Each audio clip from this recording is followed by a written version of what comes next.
Muy bien, empecemos de nuevo. Grabar, grabar. Muy bien, muy buenas. Nueva clase, clase número 13 de Matemática 3, Análisis 2, Análisis Matemático 2. Muy bien, lo que me queda hoy es la última clase teórica antes del parcial, pero les recuerdo que el lunes igualmente voy a dar clase. Lo que voy a hacer el lunes es repasar un poco y hacer lo que me pidan que haga. Bien, mándenme por email, por favor, cualquier cosa, pregunta, duda, comentario que tengan antes del parcial, y el lunes, en el horario de la teórica, hacemos una especie de clase de repaso de todo lo que hicimos hasta ahora y resolvemos ejercicios, dudas o preguntas que les surjan. Las cosas que me pueden mandar son del tipo: en el teorema de Stokes, en la demostración del teorema de Stokes, no veo claro dónde se usa o cómo se parametriza la curva, que no sé qué. Bueno, lo volvemos a hacer. Cuando definimos la integral para hacer el trabajo de la fuerza, no veo no sé qué. El ejercicio 3 del parcial que tomaron hace 2 años. El ejercicio 8 de la práctica 4. Y yo trato, durante las 2 horas que tenemos de clase, de responderles todo lo que pueda. ¿Good? Muy bien, entonces, correo electrónico. Ping, ping, ping, ping, ping. Y traten de mandarme correo electrónico en lo posible antes del domingo. Así yo el domingo o el lunes por la mañana puedo preparar mi clase tranquilo y les cuento lo que me pidan. O sea, si me mandan un correo 1 hora antes de la clase, puede que no me dé tiempo o que no pueda calzarlo. Muy bien. Y por supuesto, cualquier duda que tengan por correo electrónico, mándenme lo que sea por correo electrónico y yo trato de contestar, como siempre. Muy bien. Entonces, lo que tengo que hacer hoy, o lo que quiero hacer hoy, es un poco de bla bla físico. 1000 perdones a los físicos presentes del otro lado de la pantalla, y 1000 perdones también a los matemáticos presentes del otro lado de la pantalla, y 10.000 perdones a todos los químicos, ciencias de la atmósfera o los que estén por ahí. A los físicos, porque seguramente lo que digo va a estar todo mal. A los matemáticos, porque seguramente lo que digo, además de estar todo mal, es medio desde una perspectiva distinta. Y a los químicos o ciencias de la atmósfera, también 1000 perdones, porque va a estar todo mal seguro. Muy bien, entonces, ¿qué decía el teorema de Green? Recordemos un poquito los teoremas integrales primero. El teorema de Green decía en R2, cuando uno tiene un campo de vectores PQ y un abierto, lo llamábamos D, pero acá le puse omega, esto es D en R2, y tenemos el borde recorrido en sentido positivo, eso quiere decir recorrido en sentido antihorario, este es el borde de D. Entonces, la integral del campo, el trabajo que hace el campo sobre el borde recorrido en sentido positivo, era igual a la integral en el interior de esta combinación particular de derivadas parciales. Era la derivada de la segunda componente del campo respecto de X, menos la derivada de la primera componente del campo respecto de Y. Y siempre les digo que estas integrales, una de las dos es más fácil de calcular que la otra, y entonces uno calcula la más fácil. Muy bien, sigamos, que decía el teorema de Stokes. Siguiente teorema, teorema del pirata Stokes. El anterior era el jardinero Green, este es el pirata Stokes. Muy bien, ¿qué decía esto? Decía que teníamos una superficie en R3, dábamos una parametrización regular de la superficie y entonces teníamos una orientación de la superficie. Recuerden que toda superficie que tiene una parametrización regular es orientable, y el borde de la superficie, este borde de S, lo recorríamos en sentido positivo. Eso quiere decir, el borde de S es una curva en R3, y en sentido positivo era cuando uno camina, cuando tenemos un hombrecito que camina sobre el borde con la cabecita apuntando en la dirección de la normal que nos da la orientación de la superficie, entonces camina sobre el borde dejando siempre la superficie a la izquierda. Izquierda. Izquierda, con la cabecita apuntando en la dirección de la normal. Entonces, ¿qué decía el teorema? Decía, bueno, que si tengo un campo de vectores y queremos calcular la integral sobre el borde de la superficie del campo F, el borde de la superficie es una curva cerrada en R3, la superficie es como mi mano, la curva que es el borde es la puntita de mis dedos en R3. Decíamos, la integral de f sobre la curva recorrido en sentido positivo, y el sentido positivo es recorrido en el sentido compatible con la orientación que le dimos a la superficie. Recuerden, hombrecito caminando con la cabecita para arriba en dirección de la normal de S, deja la superficie a su izquierda. Muy bien, entonces esta integral de f sobre el borde de la superficie es igual a la integral sobre la superficie de un cierto campo vectorial que era el rotor de f, y el rotor se calcula así. Es el producto cruz entre los ganchitos, nabla, la derivada respecto de x, derivada respecto de y, derivada respecto de z, producto cruz con f, f1, f2, f3. Y esta n, esta eta, es la normal a la superficie, la que uno eligió. En este teorema, guarda, ojo al piojo, hay dos orientaciones dando vueltas.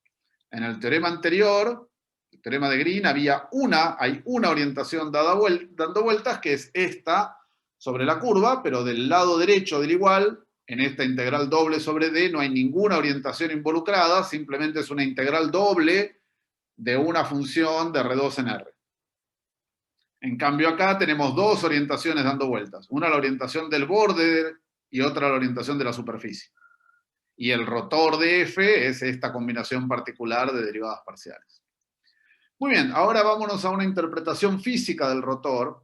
Tratemos de pensar qué nos está diciendo este vector rotor de F. Tenemos un campo de vectores, calculamos el rotor de F haciendo este producto cruz de acá, eso nos da un nuevo campo de vectores, es otra función de R3 en R3, que nos está diciendo en términos un poco más físicos. Entonces, para ver eso, fijemos un vector y un punto en R3. Fijemos un puntito en R3 y una dirección. La dirección lo voy a llamar eta. Ahora, en el plano perpendicular a eta, en este plano perpendicular a eta, ponemos un pequeño disco de radio delta. Eso es, acá adentro pongo un disco de radio delta pequeñito, centrado en x0, y en el plano que es perpendicular al vector eta. Si el vector eta apunta para arriba, es vector vertical, agarro en el plano horizontal, que pasa por x0, y me hago un pequeño circulito en mi mano. Y el pequeño disco en mi mano de radio delta lo llamo d delta x0. ¿Bien? Esa es una superficie, ese disco pequeño, ese pedacito de disco en el plano, es un disco plano, perpendicular a la dirección eta, es una superficie regular y todo buenísimo en R3, y la pensamos orientada con el vector eta, porque como es una superficie plana, está incluida dentro del plano ortogonal a eta, ese vector es un vector unitario y perpendicular en todos los puntos del disquito. ¿Bien? Entonces, esto me da una orientación de esa superficie. Muy bien, ahora, obviamente, usemos el teorema de Stokes. Si queremos una interpretación física del rotor, bueno, es razonable que salga usando el teorema de Stokes. ¿Qué dice el pirata Stokes? Dice, la integral del rotor de F en el disquito es la integral en el borde del disquito, recorrido en el sentido correcto, o sea, si uno tiene la normal para arriba, pienso en el hombrecito que está caminando y deja la superficie a su izquierda, gira en esta, gira así, de la F. Eso es lo que dice el teorema de Stokes. Muy bien, ahora esta integral en el borde es en realidad la integral sobre el borde de F por la tangente, por el vector tangente a la curva.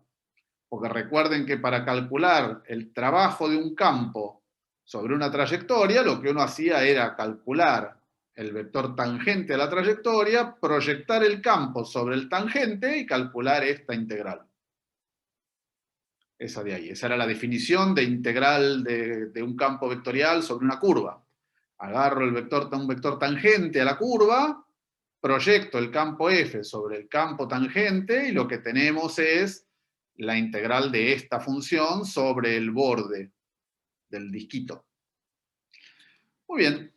Ahora divido por el área, y si divido por el área los dos pedazos del igual, teníamos que la integral del rotor era igual a esta integral, que es esta de acá abajo. Entonces, 1 dividido por el área del disquito, el disco tiene área porque es una cosa dos-dimensional en un plano. Entonces, divido por el área y me queda que el promedio, esto es un promedio, en el disco, la integral en ese disquito, del rotor de F, es igual a 1 sobre el área de la integral sobre el borde de F por el tangente, y el borde es el circulito encerrado en el plano, que es perpendicular al vector eta, girado en sentido correcto. ¿Bien? Muy bien, ahora uno dice, esto es un promedio, estoy dividiendo por el área del disco, estoy integrando en el disco y divido por el área del disco, tenemos teorema del valor medio.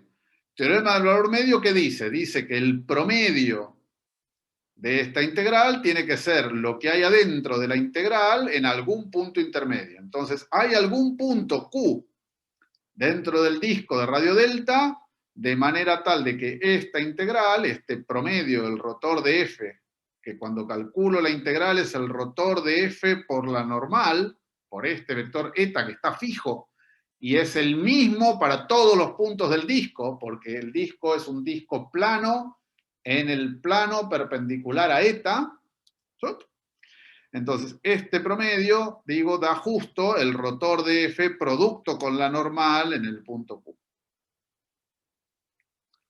Muy bien. Ahora uno dice, tomo límite cuando delta tiende a 0. Eso quiere decir cuando el radio del disquito se comprime, el área del disco también tiende a 0. Esto tiende a 0 como delta cuadrado, porque el área es el pi, el área del círculo es pi por radio al cuadrado, esto es pi por delta cuadrado.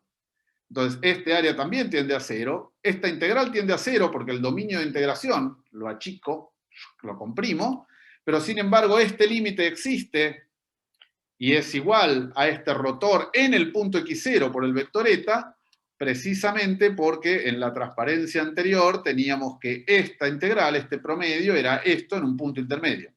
El eta de cualquier punto intermedio es siempre el mismo eta, porque la superficie es plana, en el plano perpendicular a eta, y es siempre, el circulito es siempre perpendicular a eta en todos sus puntitos. Y ahora, el rotor de F, este nabla cruz F, en el punto Q, bueno, cuando el delta tiende a 0, el punto Q es muy parecido al punto del medio, del punto x0, y como F es un campo C1, las derivadas primeras son continuas y obtenemos esto en el límite. Muy bien, pero este promedio era igual a esta cantidad, era 1 sobre el área por la integral sobre el borde de F producto con el tangente. ¿Ok? Entonces, el rotor de F en un punto x0 es un vector de R3, de manera tal de que cuando uno lo multiplica por un eta cualquiera, por un vector unitario cualquiera, lo que nos da es cómo se mueven las curvitas del campo este en un disquito infinitesimalmente pequeño, muy pequeñito, en el plano perpendicular a eta. Y si este campo está ayudando o perjudicando el trabajo que hace ese campo en esa curva, eso es, si va a favor del tangente girando en esta dirección, o si va en contra, si da negativo, si va en contra girando en la dirección contraria. Y eso es lo que está acá. La última integral, esta integral del área del disco por la integral sobre el borde del disco de F por la tangente, es la circulación de F por unidad de área en un disco muy pequeño en el plano perpendicular a el vector eta. Entonces, si uno mira esto con ojos matemáticos, lo que yo estoy pensando siempre es, ¿qué es el rotor? El rotor es un vector, en cada punto me da un vector de R3, de manera tal de que cuando yo lo multiplico por un eta, me dice cómo va a estar girando una partícula de fluido o de lo que sea en el plano perpendicular a eta, si va a estar girando en el sentido de las agujitas del reloj o en contra de las agujitas del reloj. Si es positivo, va a girar en contra de las agujitas del reloj, si es positivo, va a girar así. Y eso en el plano perpendicular a eta, pensando que eta apunta para arriba. O sea, gira así o gira al revés. Entonces, un dibujito que hay en los libros es como poner un palito con una hélice perpendicular al palito. El palito es la dirección de eta. Cuando uno mete el palito adentro del fluido, la hélice gira para un lado o gira para el otro. ¿Y qué me dice si gira para un lado o gira para el otro? ¿Y cuánto gira para un lado o cuánto gira para el otro? Lo que me dice es este producto, que es el rotor del campo F por la normal, por el palito que yo puse, me dice cómo está girando el fluido en esa dirección o en la otra. ¿Está girando así o está girando así? Y está girando más o está girando menos de acuerdo a lo que valga este producto. Este producto puede valer 800.000 o puede valer 1 o 0,1. Eta es un vector unitario, este tiene norma 1, pero este rotor, el Nabla Cruz F, no tiene por qué tener norma 1, tiene la norma que sea. ¿Bien? Entonces, esa cosa es lo que dice el rotor. El rotor es un campo vectorial que en un punto multiplicado por una dirección me dice la circulación de F en el plano perpendicular a este vector por unidad de área. Siempre que el disquito sea muy pequeño cerca del punto. Por supuesto, las propiedades que tiene el rotor son propiedades en el punto x0 o cerca del punto x0. Lo que valga el rotor lejos no afecta a esta cuenta, porque uno está calculando el límite cuando delta tiende a 0. Es todo en pequeño cerca del punto x0. ¿Good? Muy bien. Questions or comments? ¿Preguntas?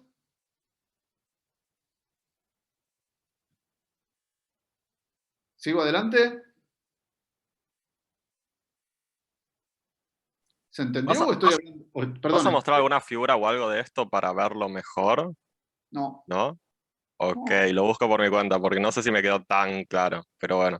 No tengo figurita. La mejor figurita que te puedo hacer es mi dedo es el vector eta. Entonces, agarra un punto cualquiera en R3, este de acá, pongo mi dedo en la dirección de eta, elijo el plano tangente, el plano perpendicular a eta, perdón, esta es mi mano. En mi mano miro cómo giran las partículas del fluido en una curvita que sea un círculo muy pequeñito alrededor del centro de mi mano. Agarro mi mano, elijo un círculo pequeñito, ahí, y miro si las partículas del fluido están girando así o están girando al revés. Y eso depende de tu campo, ¿no? Eso, ¿de qué campo? Esto depende de eta, claro. Este es perpendicular a eta. Estoy acá, este vector. Y este disco no es cualquier disco, es uno en mi mano que es perpendicular a eta. Entonces, fijo una dirección, eta, vector de norma 1. En el plano perpendicular elijo un circulito. Y ahora me fijo si las partículas que siguen el campo F giran así o si giran al revés. Imagínate mi mano, si giran así o si giran al revés. También puede ser que no giren, Julio. Por supuesto, si este producto es 0, seguramente no giran. O si este producto es 0, puede que algunas giren para un lado y en otras partes giren para otro. Eso es la integral. ¿Está bien? Es en promedio y te estoy dividiendo por la cantidad de área. Es la circulación por unidad de área, si quieren en unidades físicas. No sé, es como que está dando la dirección de hacia dónde orbitaría la partícula, ¿no? Esta integral. Estoy mirando qué es lo que sucede con los pedacitos de fluido, con los cositos. Siempre estoy pensando que F es el campo de velocidades de un fluido. Estoy pensando qué pasa con las partículas de fluido en el plano que sea perpendicular a mi vector eta, en un pequeño círculo, ahí cerca de x0. Y lo que me dice este rotor es, cuando este vector lo multiplico por eta, me dice cuánto está girando, cuánto está circulando del fluido en sentido horario o en sentido antihorario, de acuerdo a si esta integral es positiva o negativa, o si este producto es positivo o negativo, por unidad de área. Y todo eso en un círculo muy pequeñito, cada vez más pequeño alrededor del punto X0. ¿Cuánto gira o deja de girar o cómo se comporta el fluido lejos, en otras partes del plano este, no me interesa. Solo me interesa cerca qué pasa, y por eso uno está tomando el límite cuando delta tiende a 0, y por eso este rotor está evaluado en el punto X0, porque uno consideró el límite. ¿Y por qué lo evaluaste en X0 y no en Q?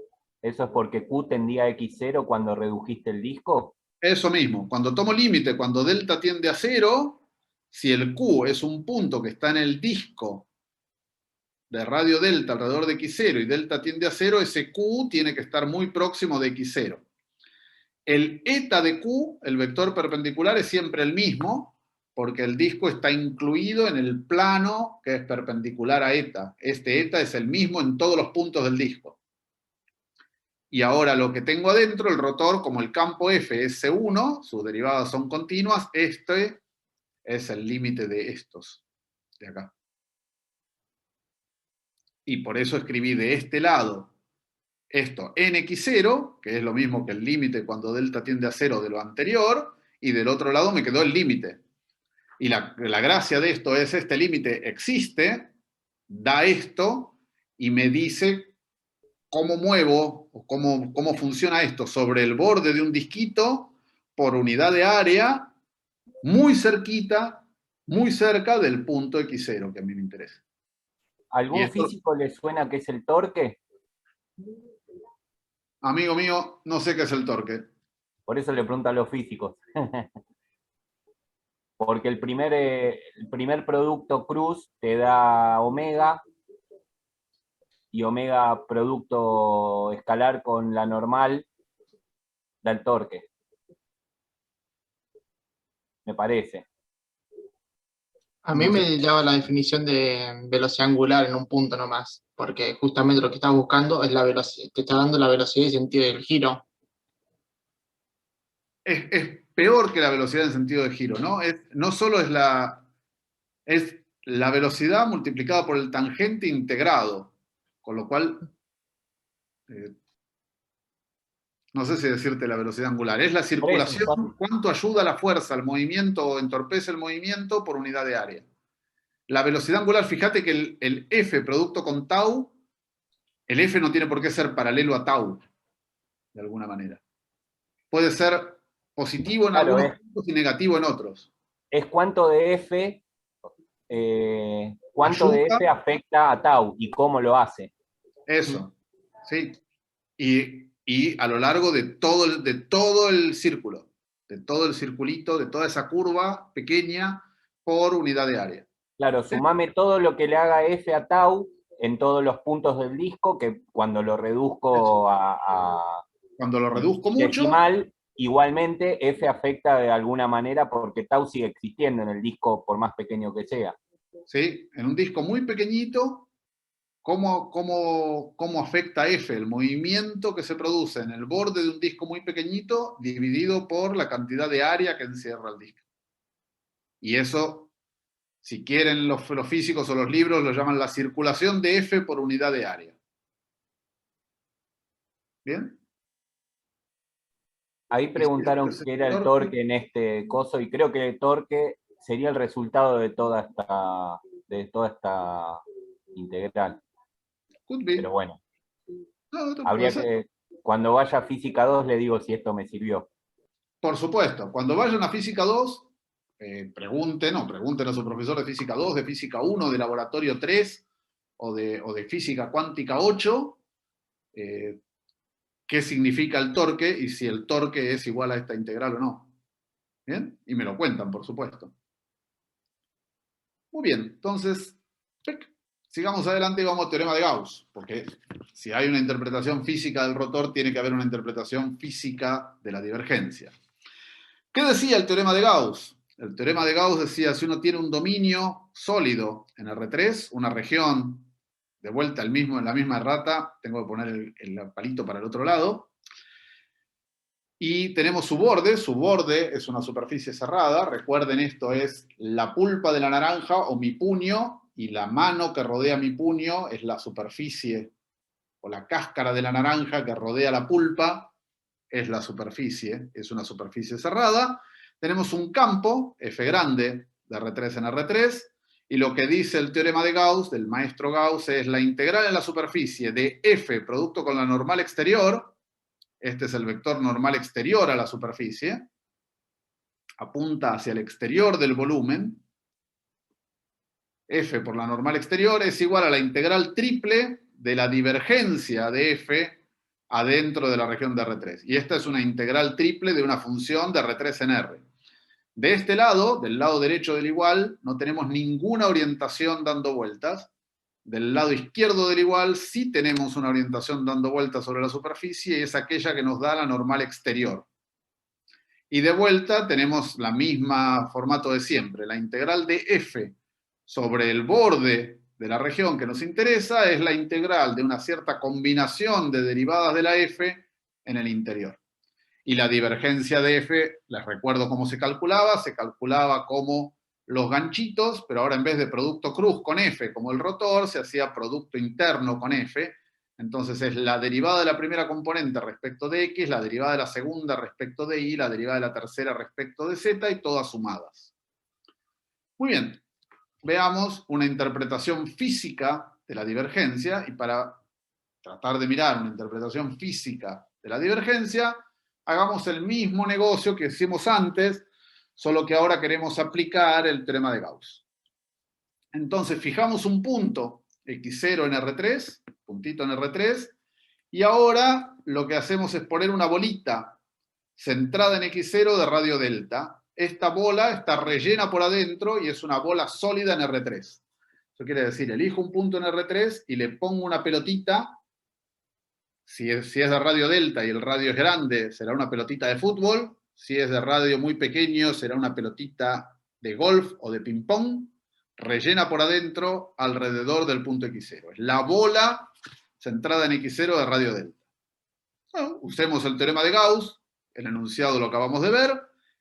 La integral triple de la divergencia adentro de la bolita, en el relleno de la bola, integral triple en R3 de una función de R3 en R, va a ser igual a la integral sobre el borde de la bolita, sobre la cáscara, de F escalar la normal exterior. Esta es la normal exterior a la bolita. Para afuera en cada punto de la bolita, y la bolita es una bolita muy pequeña en principio, porque el delta de vuelta va a tender a cero. Como todo buen delta tiene que tender a cero. Muy bien. Entonces, ahora lo que puedo hacer es dividir por el volumen. En lugar de dividir por el área de la bolita, divido por el volumen, para que de este lado, del lado izquierdo de la primera igualdad, me quede un promedio de la divergencia de F en esa bolita. Esto es la integral en la bolita dividido por el volumen de la bolita. Esto es el promedio de la divergencia de F en la bolita delta, alrededor del punto x0.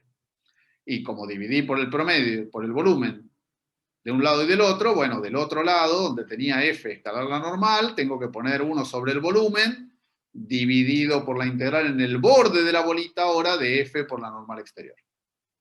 Muy bien, ahora tomamos límite cuando delta tiende a 0, igual que antes, y lo que conseguimos es el promedio en la bolita, cuando delta tiende a 0, tiende a lo que vale la función en el centro de la bola. ¿Y por qué pasa eso? Bueno, porque de vuelta el campo es una función C1, esta divergencia de F es una función continua de R3 en R, y entonces los valores que toma esta divergencia de F en una bolita muy pequeña alrededor de x0 son todos muy parecidos a lo que vale esta función en el centro de la bolita.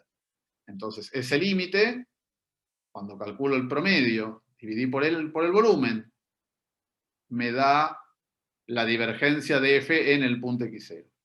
Y del otro lado, calculé el mismo límite, cuando delta tiende a 0 de 1 sobre el volumen de la bolita por la integral en la cáscara de la bolita, en la cáscara de la naranja, de F por la normal exterior.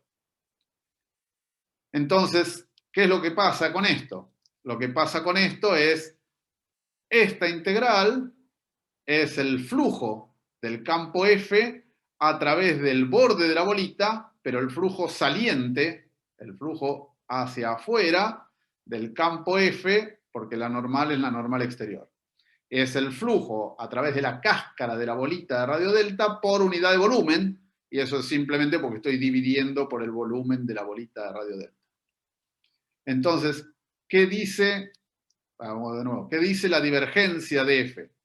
Supongamos que la ¿Puedo hacer una divergencia... pregunta, Sí, Julio? claro. Perdona, Sí, rápido. Acá también implícitamente estás usando el valor medio que te sacó las sí, tres puedo, integrales del lado de la divergencia. sí, podés decir, uso el valor medio y lo que me dice es, este promedio es la divergencia de F en algún Q metido adentro de la bolita y después tomo límite, o podés decir simplemente que la divergencia de F en puntos cercanos a X0, estos valores son siempre muy parecidos a lo que valen en el medio cuando el delta es pequeño. Perfecto. ¿Está bien?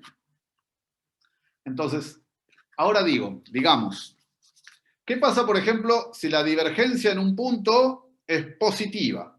Esta es una función, divergencia de F es una función de R3 en R. Agarro un punto, agarro el origen y la divergencia de F en ese punto, en el origen, me da 8. Bien. Si es positiva, lo que me dice esto es que si yo tomo una bolita pequeña, muy pequeñita, alrededor del origen, el campo F, este flujo de F a través de esa superficie es positivo por unidad de volumen, entonces el fluido está saliendo del origen. Y se expande, de alguna manera expande porque apunta para afuera, las trayectorias, las velocidades del fluido están apuntando más para afuera que para adentro en bolitas pequeñas. Entonces, eso expande el volumen. Ahora, si fuera negativo, si la divergencia de F me da negativo, me da menos 8, entonces pasa justamente al revés. Las flechitas de F apuntan más para adentro que para afuera en el borde de una bolita muy pequeña alrededor de X0, y entonces lo que estoy haciendo es comprimo ese pedacito.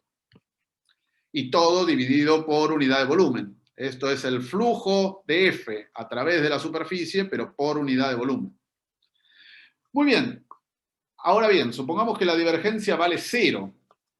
Si la divergencia de F es 0, lo que dice esto es lo que apunta el campo F para afuera, de alguna manera se compensa con lo que apunta el campo F para adentro en bolitas muy pequeñas. Eso no quiere decir que esta integral vale 0 para delta pequeño. Lo que quiere decir es que el límite de estas integrales vale 0 cuando delta tiende a 0. Podrían ser todas positivas, pero muy pequeñas, y el límite valer 0 la divergencia. Muy bien, si uno tiene que F es el campo de velocidades de un fluido, o sea, en cada punto dice cuál es la velocidad de la partícula de fluido que pasa por ese punto, el tener divergencia de F igual a 0 en todos los puntos de R3, lo que dice es que el fluido es un fluido incompresible. Se llaman así, y lo que está diciendo es, justamente usando el teorema de la divergencia y esta interpretación física, como la divergencia es 0 en todas partes, lo que está diciendo es que lo que sale de fluido, lo que entra de fluido, en bolitas muy pequeñitas alrededor de cada punto, es prácticamente 0.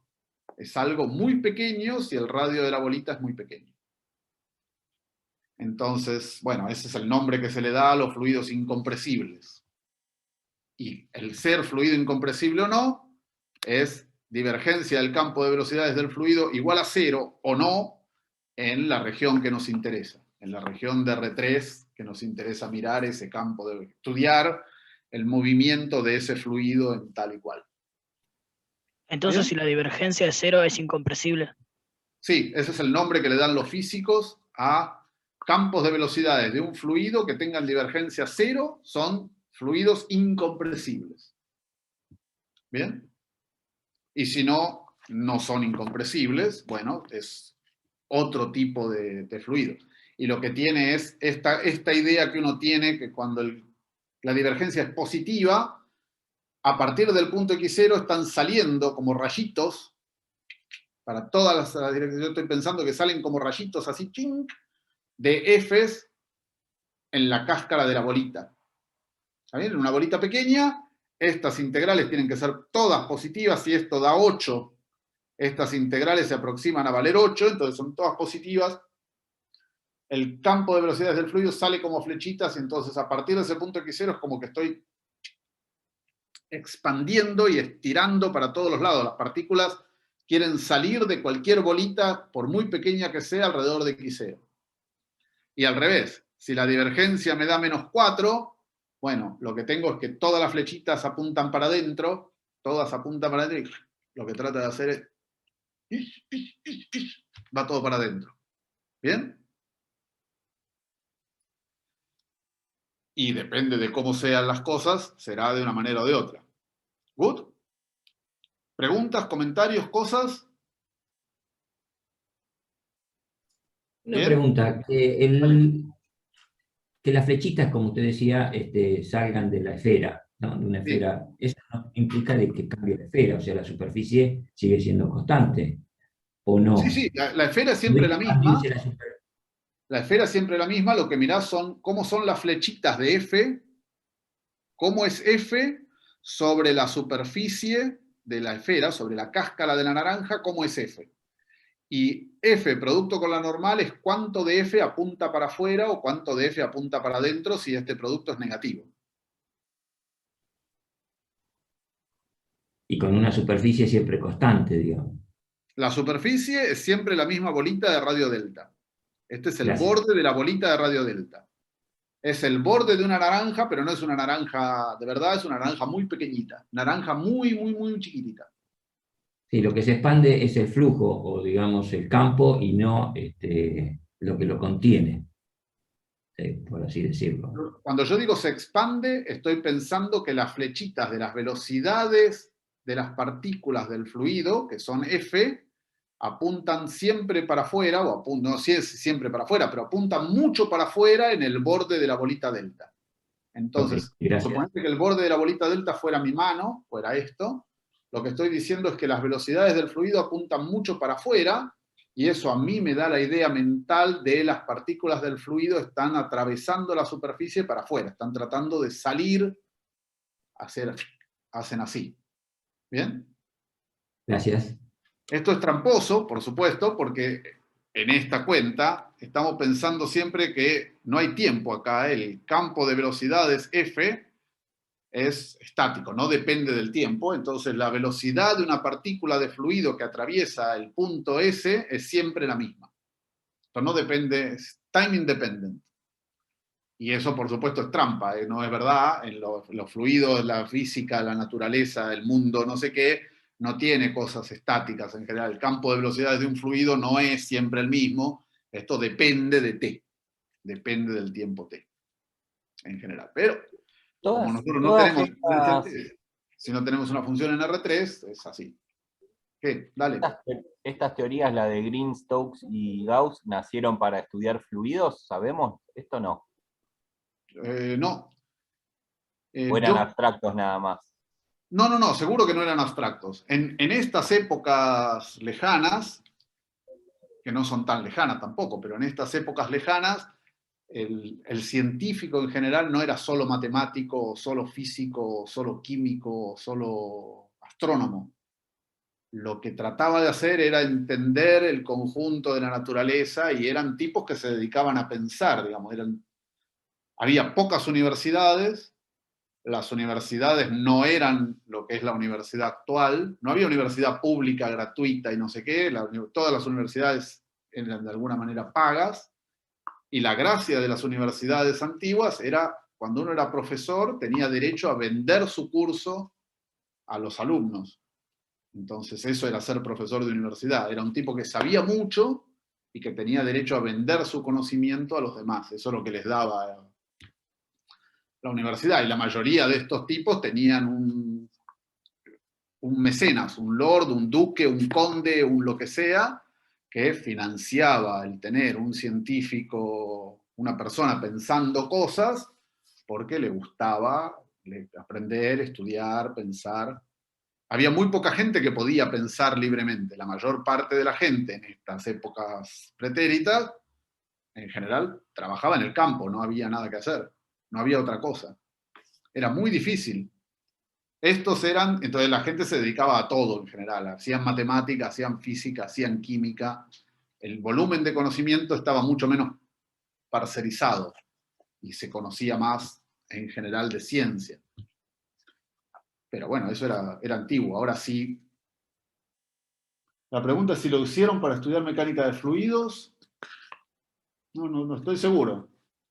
Yo estoy convencido que las ecuaciones de mecánica de fluidos son ecuaciones de Navier-Stokes, es el mismo Stokes, es este mismo Stokes, pero yo no sé si el teorema efectivamente lo hizo para eso, o se le ocurrió antes, o lo pensó para eso. Ejercicio, googleen. No, me pareció leerlo por eso. No sé si en el libro de Martzen o... Es muy posible, googleen historia de la mecánica de fluidos, y entre los primeros está Stokes, sin ninguna duda, y seguramente hizo algo de esto.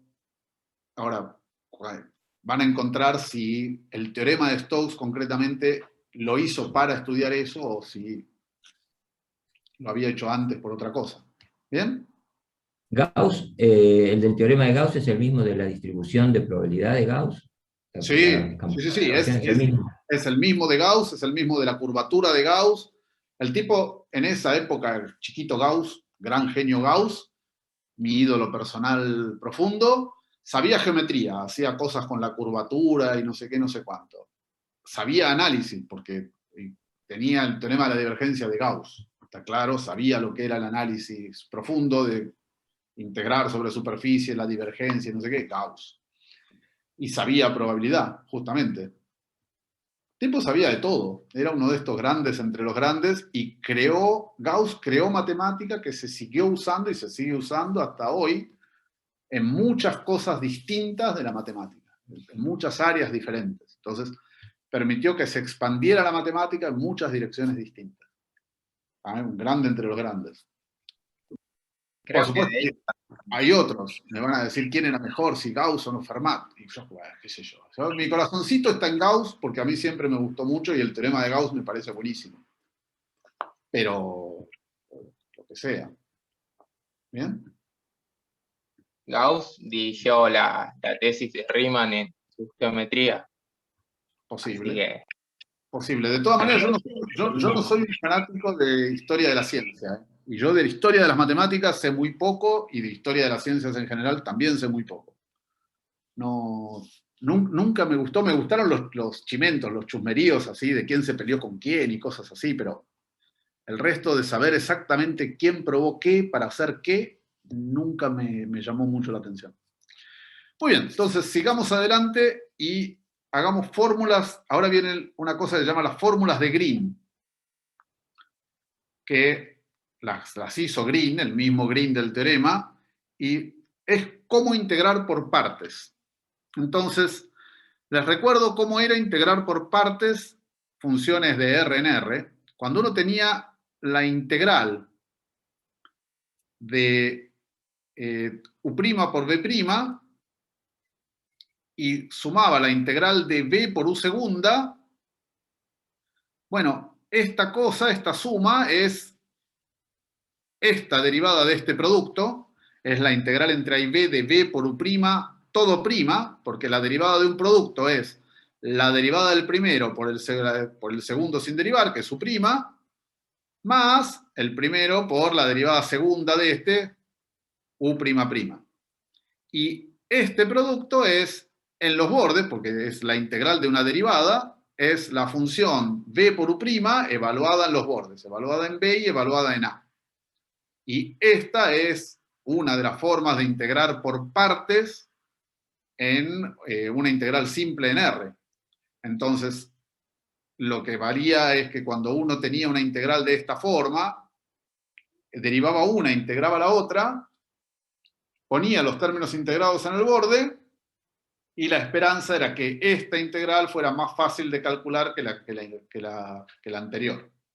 Pero esta es la fórmula de integración por partes sencilla que vieron en los cursos anteriores para poder integrar un producto. Cuando uno tenía un producto, decía, bueno, integro por partes. ¿Qué quería decir integro por partes? Quiere decir, agarro una de las funciones, la derivo, agarro otra de las funciones, la integro, y lo que me queda es este producto en los bordes. Y la esperanza es que esta sea más fácil de calcular que la anterior. Muy bien, lo único que hice fue reordenar los términos y decir, esta fórmula de integración por partes que conocen de una variable, dice que la integral en un dominio AB de B por U segunda es en los extremos, en los bordes del intervalo, B por U' en B menos B por U' en A, o sea, B por U' evaluado en los bordes del intervalo, menos la integral adentro del intervalo de B' por U', de la derivada primera por la derivada primera.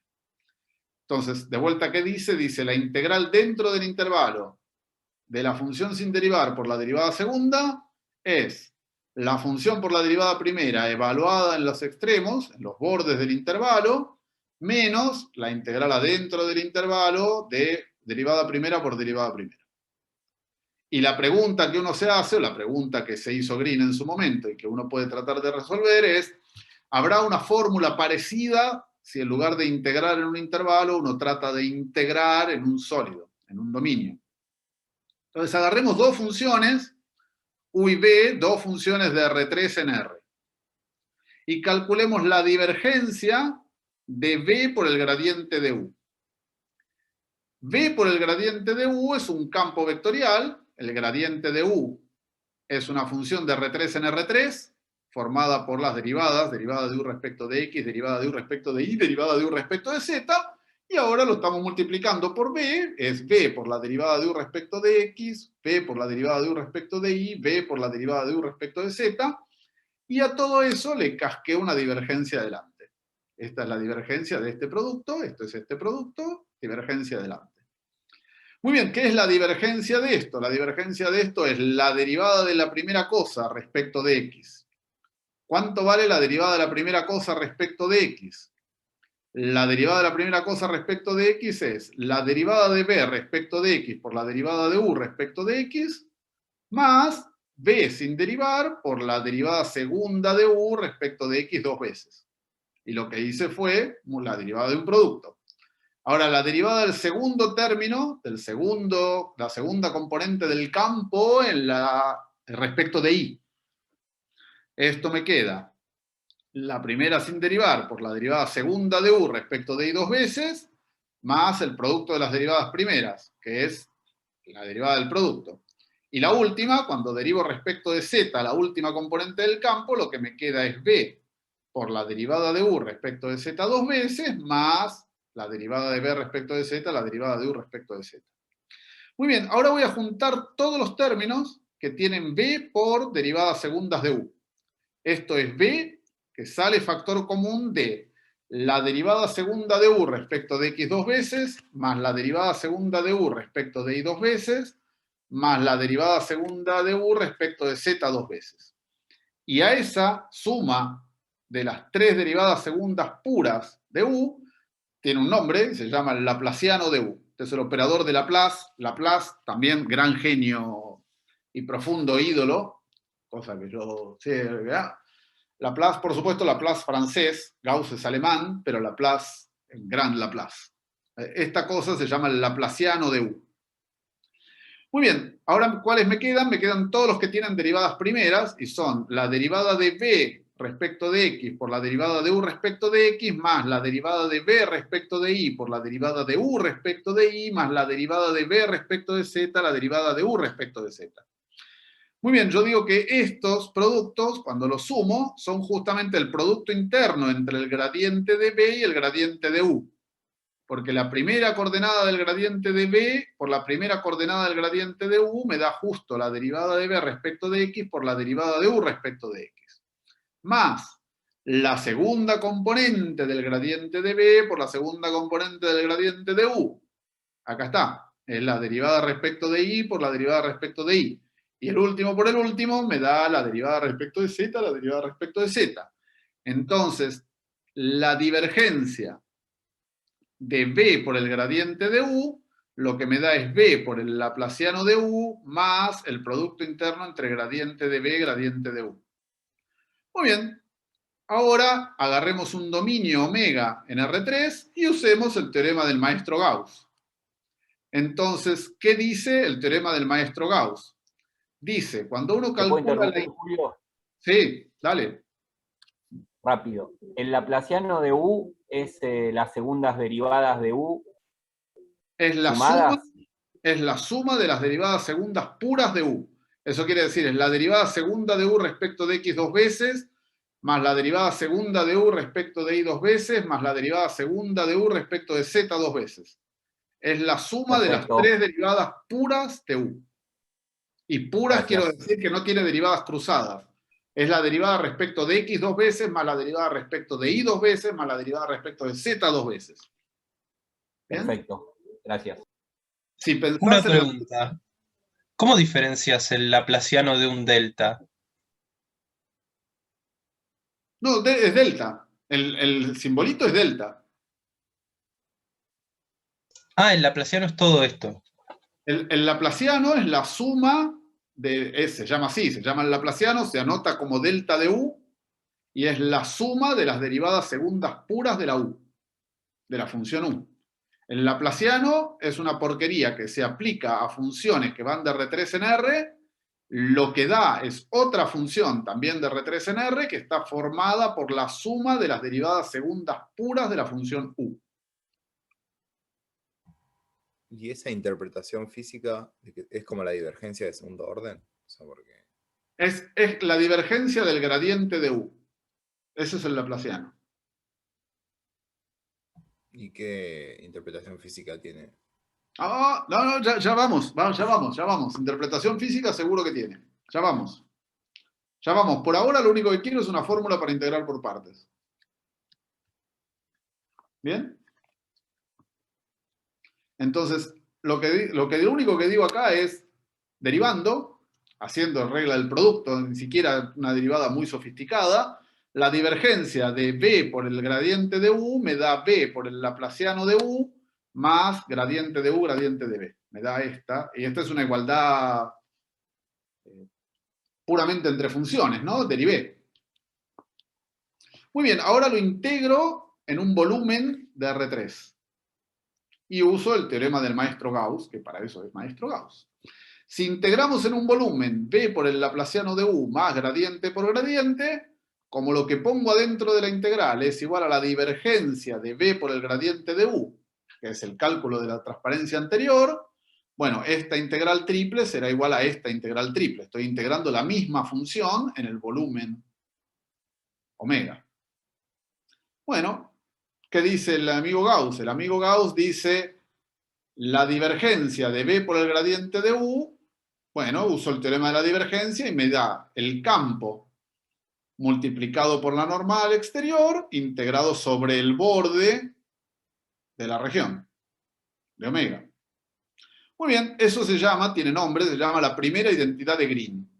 Y dice, la integral dentro del dominio de B por derivadas segundas de la U, la integral de B por, esto es igual, vamos a leerlo despacio, es igual a la integral sobre el borde de omega de B sin derivar por derivadas primeras de U menos la integral en omega de gradiente de U, gradiente de B, derivada primera por derivada primera. Recuerden cuál era la fórmula de integración por partes. ¿Qué decía la fórmula de integración por partes en una variable? Decía, la integral adentro de la región de de B por derivadas segundas de U es igual a B por U' en el borde menos la integral adentro de B' por U'. Acá tenemos la integral adentro de B por derivadas segundas de U igual a B por derivada primera de U sobre el borde menos la integral adentro de derivada primera de B por derivada primera de U. Esta fórmula, la fórmula que está ahí recuadrada en rojo, es un posible análogo, una forma posible análoga a integrar por partes, solo que ahora no estamos en una variable, estamos en una región, omega, en R3. Y tenemos en R3, integro en una región omega en R3, una función por derivadas segundas de otra es igual a evaluar sobre el borde la función por la derivada primera de la otra menos la integral adentro de derivadas primeras por derivadas primeras. Y ahí lo que tengo es una forma análoga. La primera identidad de Green nos da una forma análoga a integrar por partes. ¿Bien? Muy bien. Ahora, si hay una primera identidad de Green... Profe, Dale. ahí. ¿Sí? En la del medio, Ujú. que estás en el borde de omega, ¿es Ujú. B evaluada en ese producto? ¿No No, es no, B no, no, por no, no, es ese B producto? multiplicada por este producto. Ah, perfecto, perfecto. ¿Sí? Esto es el gradiente de U, producto interno con la normal, y la normal es la normal exterior al borde, es la que vale para el teorema de Gauss, es la normal exterior al borde de omega, y este es el producto interno entre este vector gradiente de U y la normal. Y eso lo multiplico por B, y B es una función, a R. ¿Bien? Perfecto. Pero es B sin derivar por derivadas primeras de la U, acá aparecen derivadas primeras de la U, sobre el borde de la región. Es B sin derivar por derivadas primeras de la U sobre el borde de la región que nos interesa. ¿Bien? ¿Se ve la similitud?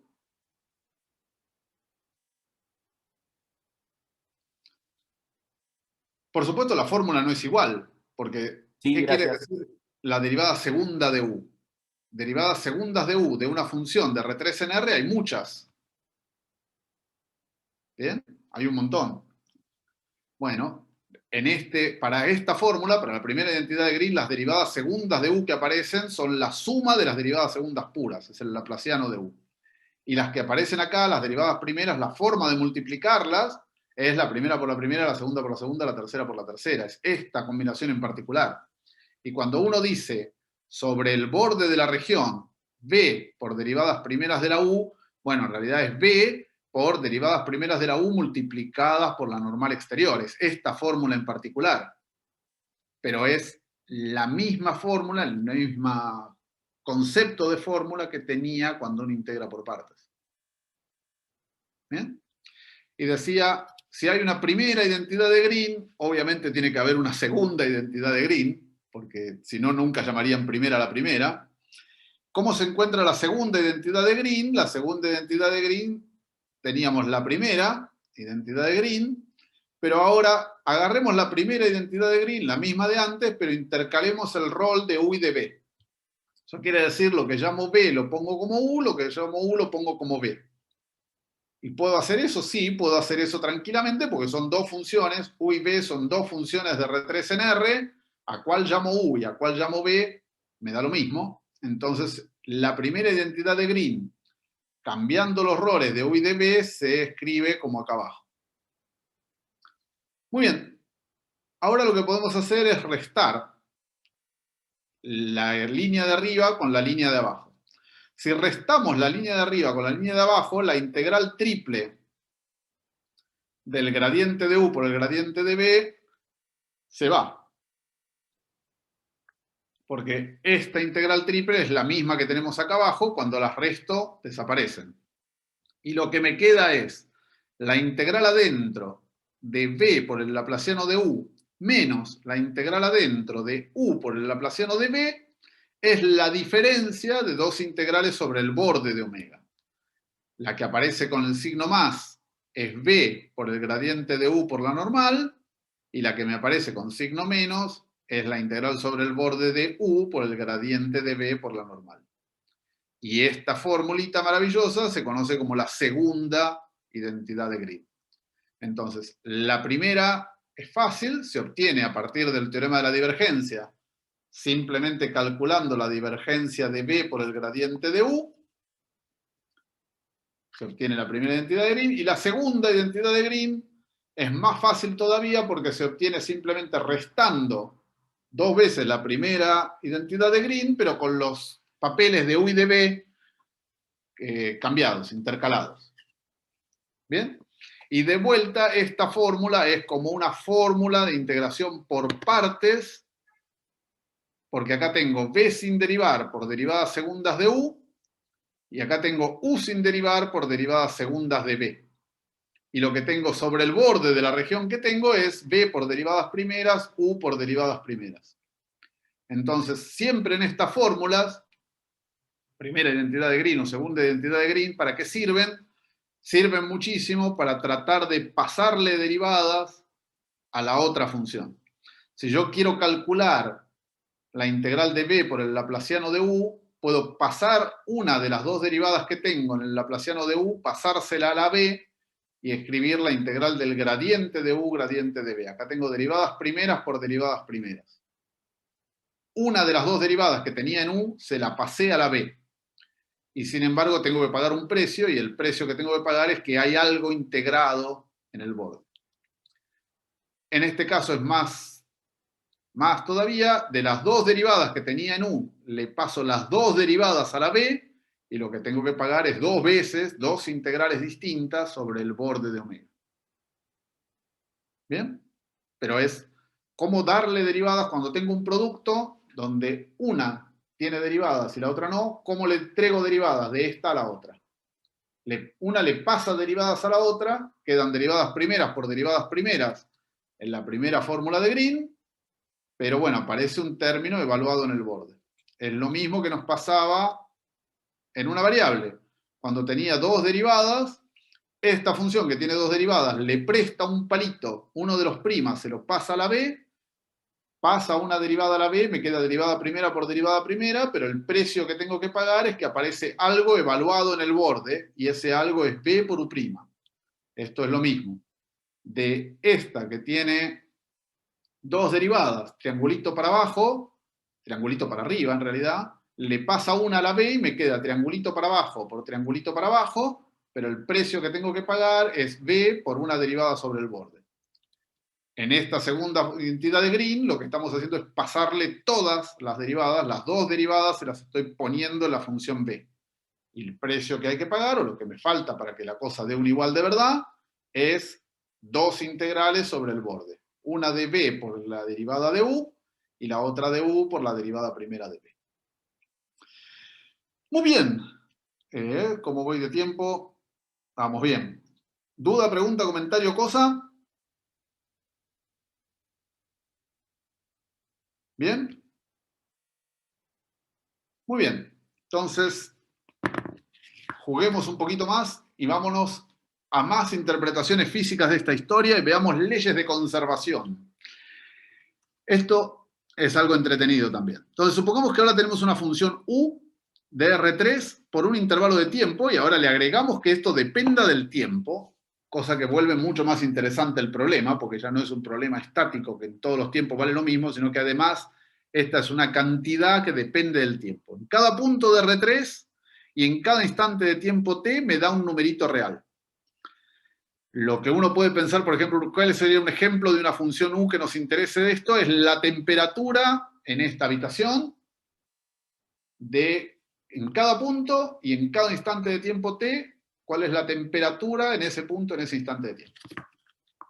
¿Bien? Me da un número, me da 8 grados, 10 grados, 15 grados, 22 grados, depende del punto de la habitación donde yo esté. Si estoy más cerca de la ventana, como ahí pega el solcito y está un poquito más caliente, tendré una temperatura más alta, más cerca del otro lado, más cerca de la escalera que tengo ahí, tendré una temperatura más baja. En este lado la función u será más grande, en este lado la función u será más pequeña. Ahora, esto evoluciona con el tiempo. ¿Bien? Y a las 7 de la mañana la temperatura no era igual que ahora. En este punto, donde estoy sentado yo ahora, la temperatura no era igual a las 7 de la mañana. A las 7 de la mañana hacía un frío espantoso, ahora ya estamos mucho mejor. Pero efectivamente, entonces esto también depende de t. ¿Bien? Muy bien, entonces fijemos un punto, x0 en R3, y un tiempo t0, elijamos donde estoy sentado ahora en este instante de tiempo, Y agarremos, como siempre, la porquería de la bolita de radio delta alrededor de x0. ¿Bien? Siempre la misma bolita. Entonces, ahora integremos en esa bolita u como función de x en un instante posterior, en x0 más h, y restémosle u en xt0. Y esto es, ¿cuánto hay de u adentro de la bolita de radio delta una hora después, comparándolo con cuánto hay de u adentro de la bolita de radio delta ahora, en este instante? En un instante posterior, en el instante x0. Entonces, esta diferencia nos dice cuánto más hay de u una hora más tarde en la misma región. Si agarramos que la bolita sea esta habitación, bueno, integré cuánto hay de u en esta habitación una hora más tarde, le resté cuánto hay de u ahora en esta habitación. Si la temperatura sigue subiendo dentro de una hora, bueno, esta diferencia será positiva. Si al revés, si la habitación empieza a enfriarse dentro de una hora, esta diferencia será negativa. ¿Bien? Y por supuesto todo esto depende de T0 y depende del X0 y del delta que estoy tomando y del H que estoy poniendo, ¿no? O sea, todo esto depende de cuánto tiempo más tarde estoy mirando la cosa, de en qué bolita, en qué región de R3 estamos mirando las cosas y en qué tiempo y en qué punto estamos poniendo estas cosas. Muy bien. Ahora escribamos esto con un poco de calma y digamos esta diferencia de cuánto tengo de U adentro de la bola de radio delta en T0 más H menos cuánto tengo ahora en T0, lo escribo restando dentro. Esta es la integral triple de U de X T0 más H menos U de X T0, y eso es la integral entre T0 y T0 más H de la derivada respecto de T de esta integral. ¿Bien? ¿Por qué? Porque cuando uno integra, cuando uno integra la derivada de U respecto de T entre T0 y T0 más H, me queda la U de X T0 más H menos la U de X T0. Esto es regla de Barrow, ¿no? En una integral común. Es siempre lo mismo. Cuando integro la derivada de una función, me queda la función evaluada en los extremos. Muy bien, ahora la derivada respecto de t la metí adentro de la integral. Total, esta es una integral en x, d de x, y estoy derivando respecto de t. Puedo poner la derivada de u respecto de t. La integro adentro de la bola y también la integro para t's, o para valores de s, entre t0 y t0 más h. ¿Bien? Y esta integral, la integral triple, integral una vez más en tiempo, de la derivada de u respecto de t, lo que me dice es cuánto cambia lo que hay de u adentro de la bola delta entre t0 y t0 más h. ¿Cuál es la diferencia entre lo que hay de u adentro de la bolita delta en el instante t0 más h contra cuánto hay de u adentro de la bolita delta en el instante t0? Eso es justo esta integral, que ahora es una integral cuádruple. Tengo 4 integrales, 3 por cada una de las variables, una por t. Dale. Una pregunta, ¿cómo pasaste del segundo término al tercero? O sea, ¿cómo hiciste para meter la derivada parcial con respecto a t dentro de la integral? La integral que tengo adentro no depende de t. Es una Sí. integral. No depende. No. Sí. Entonces, meto la derivada tranquilamente. Estoy pensando que todas las funciones estas que hay son todas regulares, son todas de clase C1, todas las derivadas que aparecen acá son continuas, así que puedo meter la derivada dentro de la integral tranquilamente. Ok, lo hiciste como una constante, lo metiste, lo sacaste en lo mismo. Es que estoy integrando respecto de las otras variables.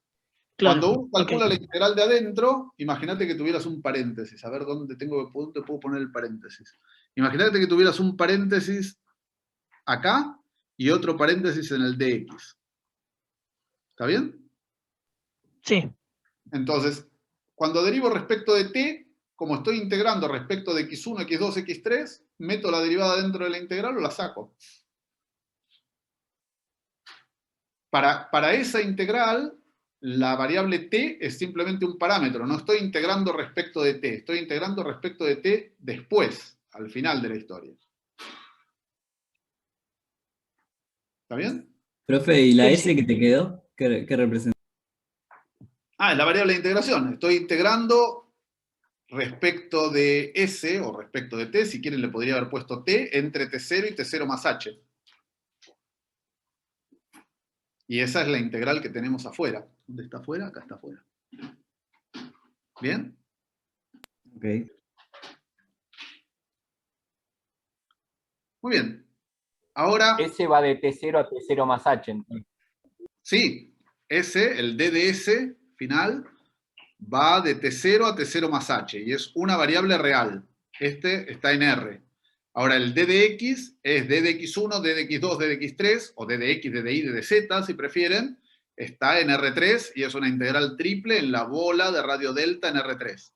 Esta integral total es una integral cuádruple, donde las tres variables x1, x2, x3 se mueven en la bola delta alrededor de x0, y la cuarta variable entre t0 y t0 más h.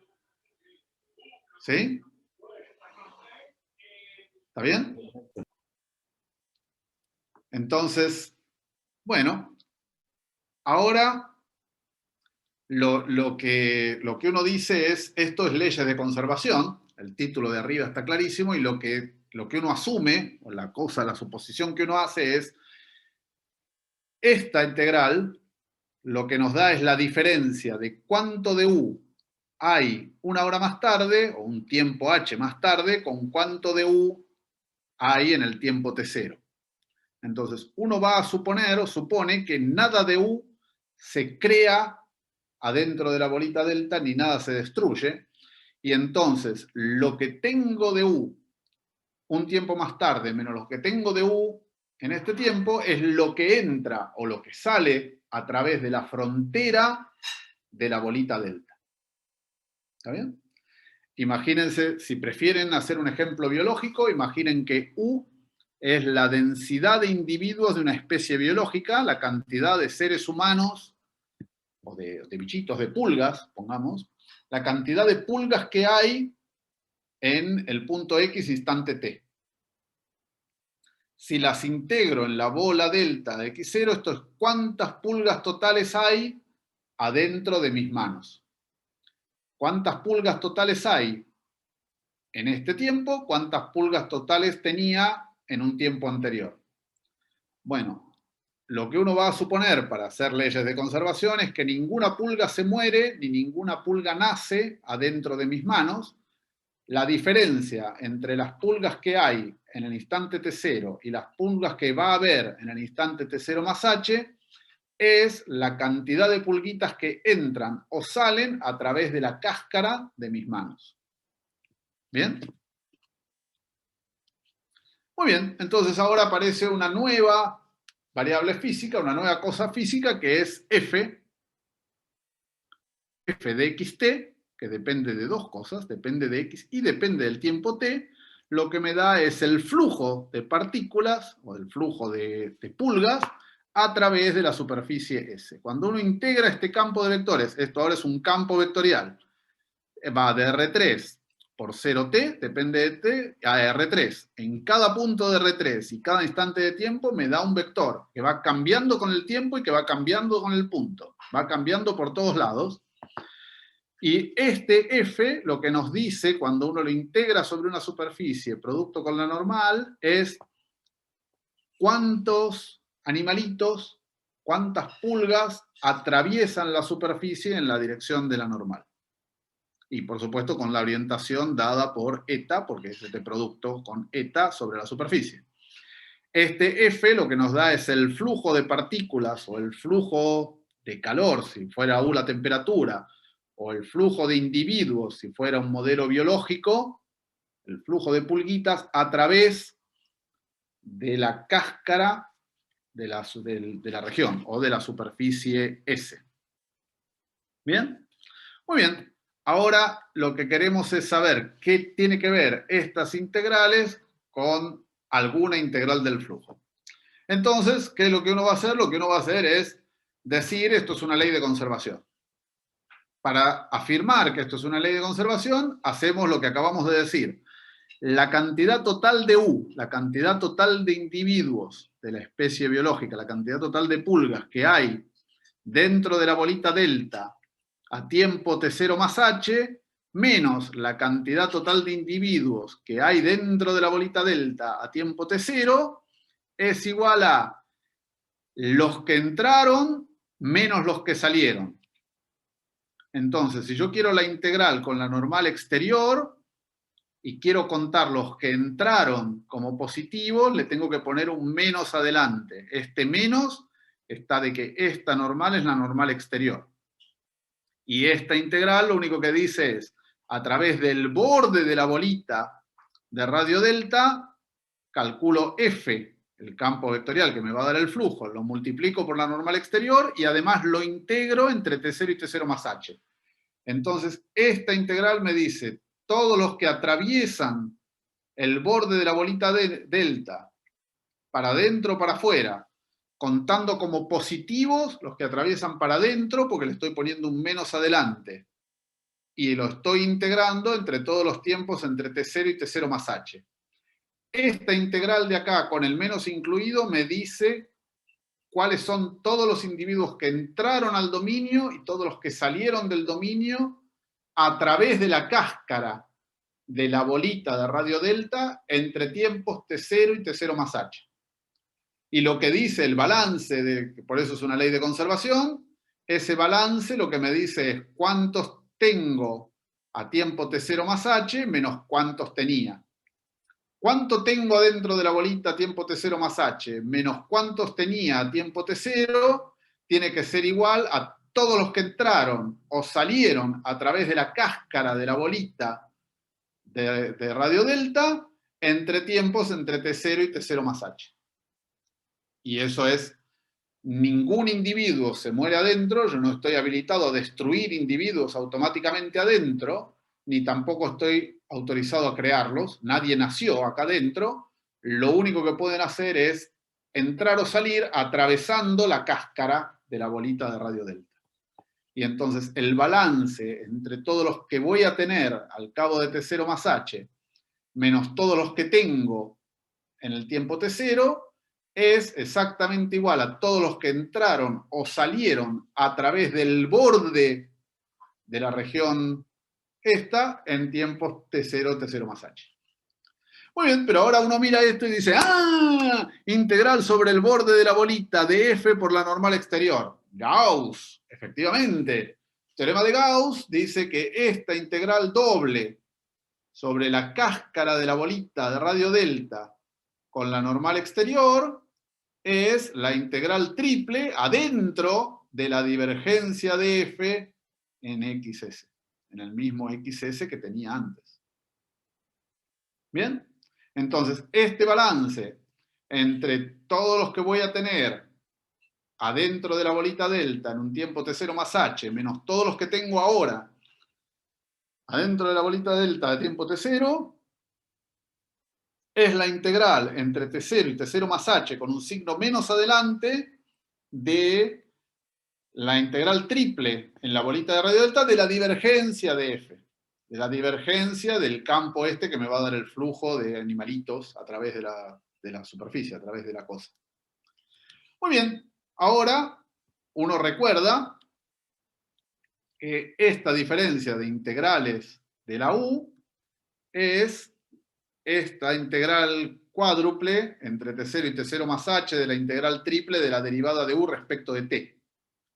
Entonces, esta integral entre T0 y T0 más H de la integral triple en la bola de radio delta de la derivada de U respecto de T tiene que ser igual a la integral entre T0 y T0 más H de la integral triple de menos, el menos ahora se lo puse adentro, total, menos la divergencia de F en ese punto. ¿Cierto? Bien. ¿Dudas? ¿Alguna pregunta, alguna cosa, observación? ¿Inquietud? No entendí bien la analogía entre esas dos ecuaciones. O sea, ¿por qué son iguales? ¿Por qué son iguales?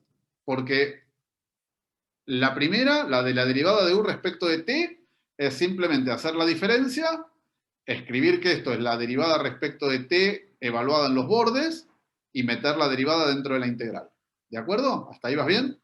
Esa es Sí, la sí, diferencia. hasta ahí sí. Eso, bien. Esto es cuánto voy a tener de u a tiempo t0 más h adentro de la bolita y cuánto tengo de u a tiempo t0 ahora adentro de la bolita.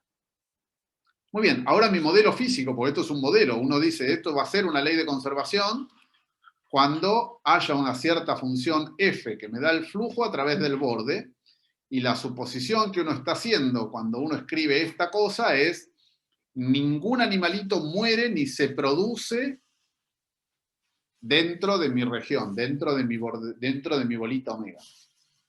Si querés, en esta habitación, yo no tengo prendido un fósforo, ni tengo una fuente de calor que eleve la temperatura dentro de mis manos, ni tengo un aire acondicionado que me refresque. No estoy haciendo nada, lo único que estoy haciendo es mirando adentro de una región de estas, cuál es la temperatura que hay. Entonces, la temperatura aumenta o decrece adentro de mis manos, en la región entre mis manos, si hay un flujo de calor a través de la cáscara. Si lo pensamos como una especie biológica, como la cantidad de individuos que viven en la ciudad de Buenos Aires, ¿cuántos individuos tengo en la ciudad de Buenos Aires a las 3 de la tarde? Menos cuántos individuos tenía en la ciudad de Buenos Aires a las 10 de la mañana.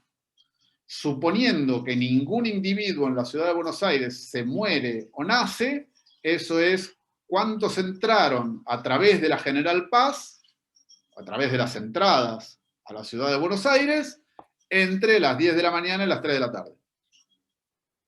¿Bien? ¿Cuántos atraviesan el borde de la ciudad de Buenos Aires? ¿Cuántos atraviesan el borde de la ciudad de Buenos Aires entre las 10 de la mañana y las 3 de la tarde? Eso dice cuántos individuos hay a las 3 de la tarde y cuántos individuos había a las 10 de la mañana. ¿Bien? Y la suposición, esa es una hipótesis física, acá es cosa del modelo. El modelo te dice, no estoy matando a nadie, ni estoy creando a nadie adentro de mi dominio. Todos los que entran o salen de una región B delta, lo que me dan cuánto cambió la cantidad que tengo adentro de la región B delta.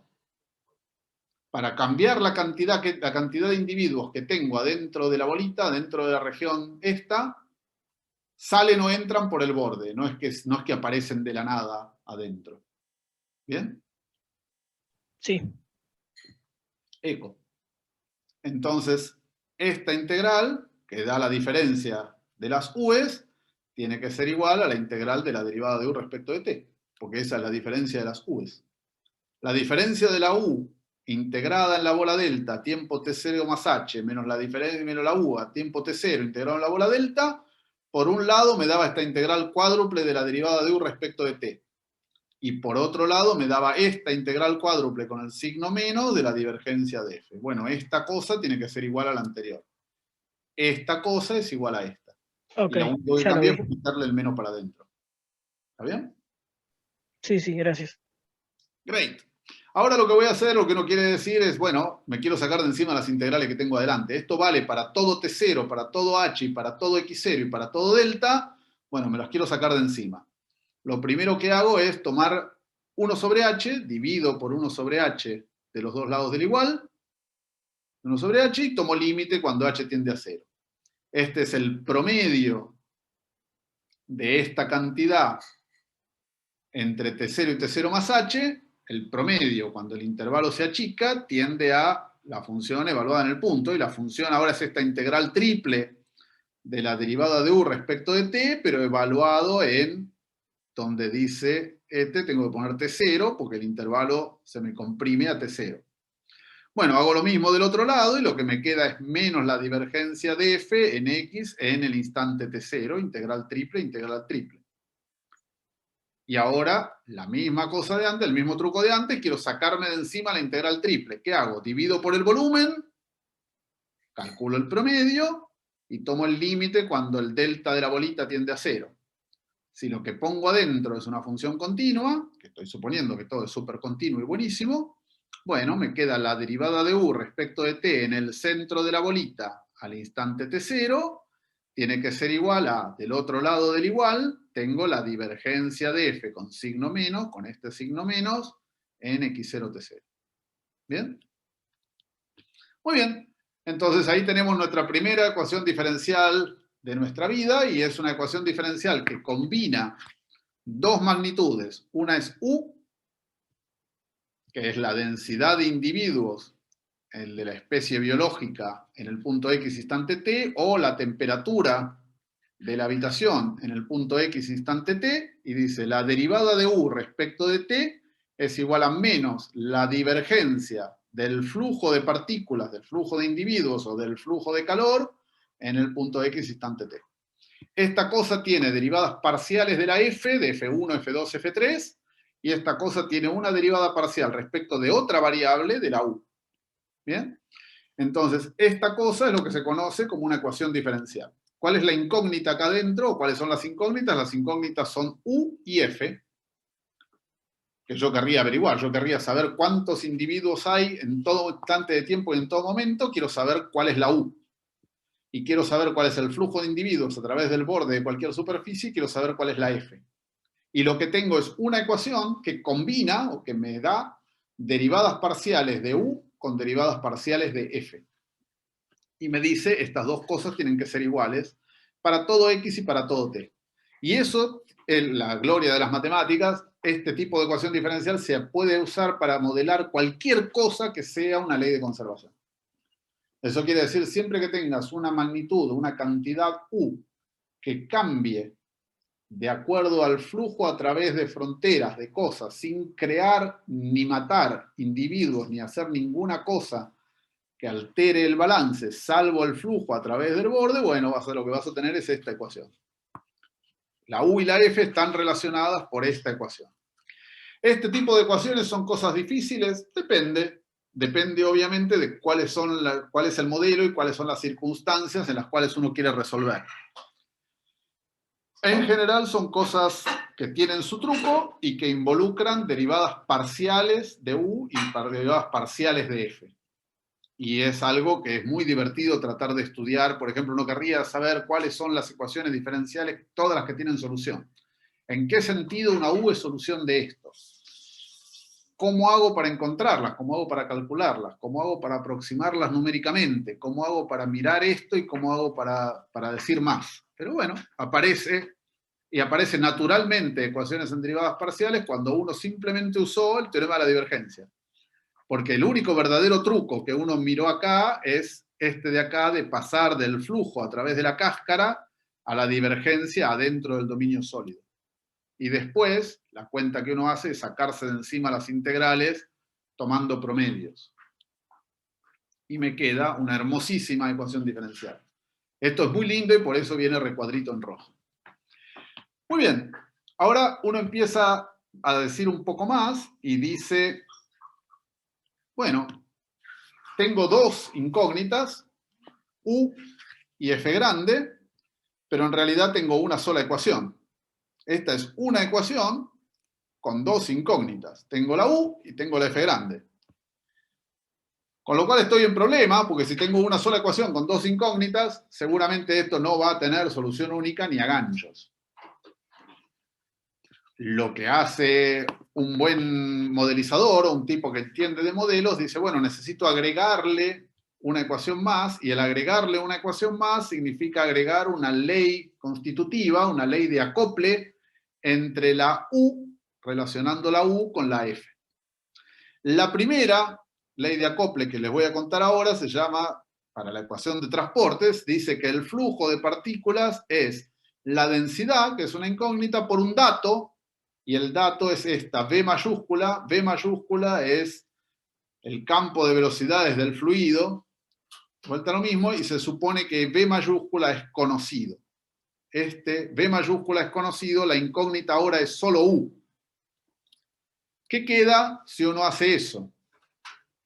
me queda la ecuación. Mi ley de conservación dice la derivada de U respecto de T es menos la divergencia de F, y eso es la derivada de U respecto de T igual a menos la divergencia de U por la B grande. Y la B grande, recuerden, es dato. Ese es, lo conozco, lo que me falta es la densidad de las partículas que son arrastradas por el fluido o transportadas a lo largo del fluido.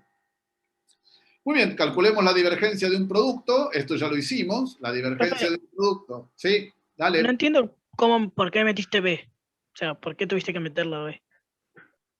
Porque bueno, uno dice, tengo mi ley de conservación. Mi ley de conservación tiene dos incógnitas, tiene dos cosas que me molestan. Tiene una U y tiene la F grande, que es el campo que me da el flujo de U a través del borde de cualquier superficie. A través de cualquier superficie. Entonces, si uno quisiera tratar de resolver esto, seamos en el horno, porque tengo una sola ecuación para dos incógnitas. ¿Está bien? Y una ecuación con dos incógnitas, sí. La vida va mal. Sabemos que la vida va mal desde años pretéritos.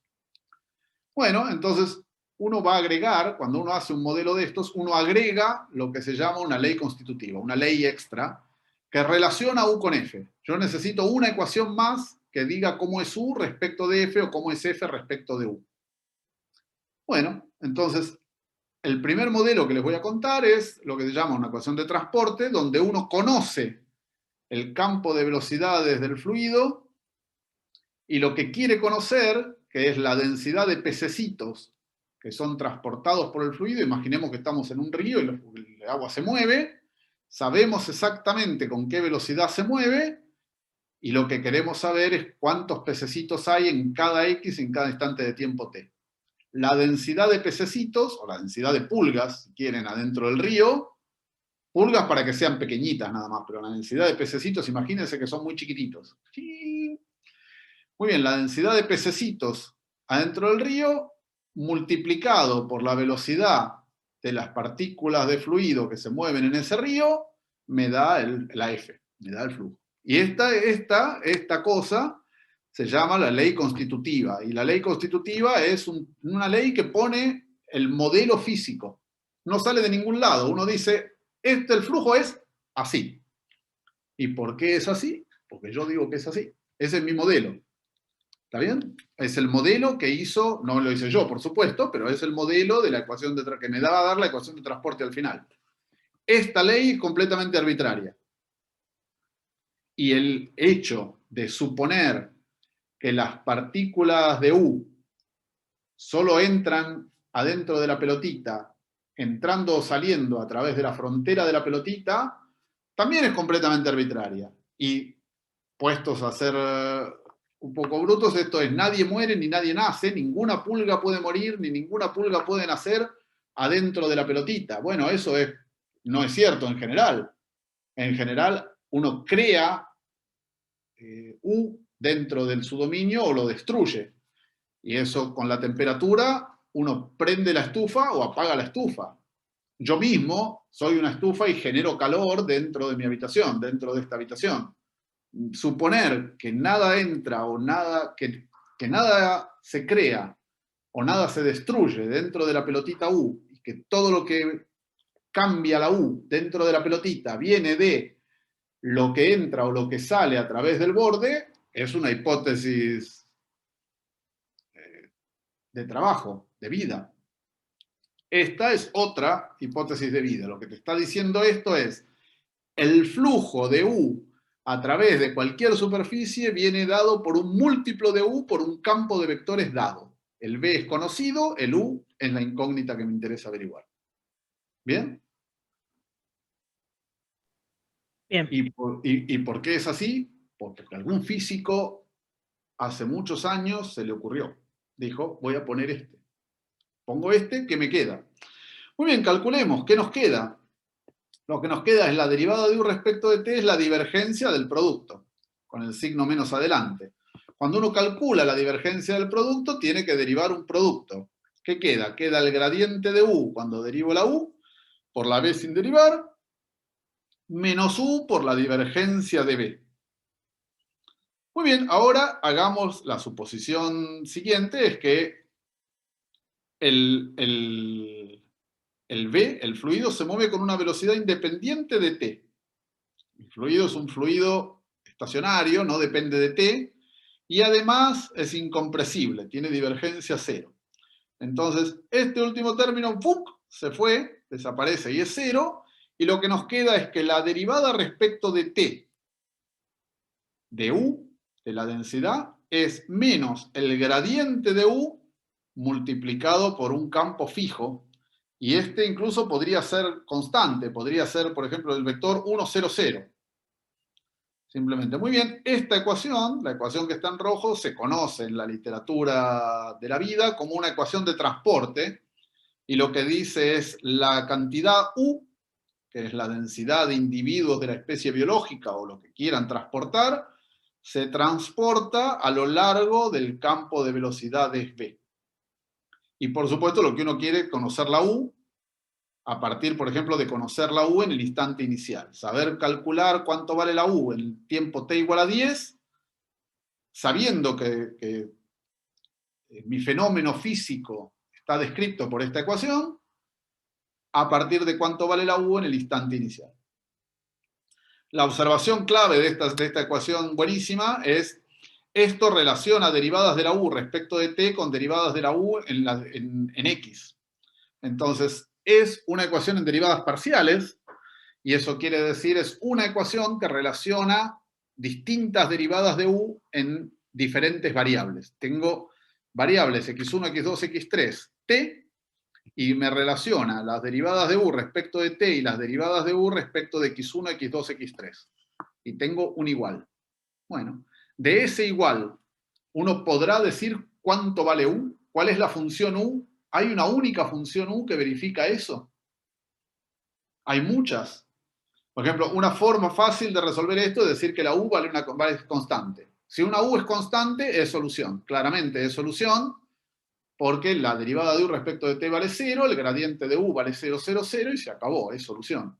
Pero por supuesto, las constantes son soluciones poco interesantes para el modelo, porque... ¿Bien? Muy bien. Vamos a un paso más. Último paso del día de hoy. ¿Me aguantan? Sí, me quedan 15 minutos, estamos bien. Teníamos la ecuación esta de ley de conservación que decía la derivada de U respecto de t es menos la divergencia de f. Y ahora uno piensa U de xt como la temperatura del dominio en cada punto del dominio y en cada instante t. U es la temperatura y dice, bueno, para modelar cómo evoluciona la temperatura en el tiempo, el amigo Fourier, gran maestro Fourier, porque Fourier, otro de mis ídolos, yo tengo varios ídolos matemáticos, Gauss, sin duda, Laplace, sin duda también, Fourier, gran Fourier.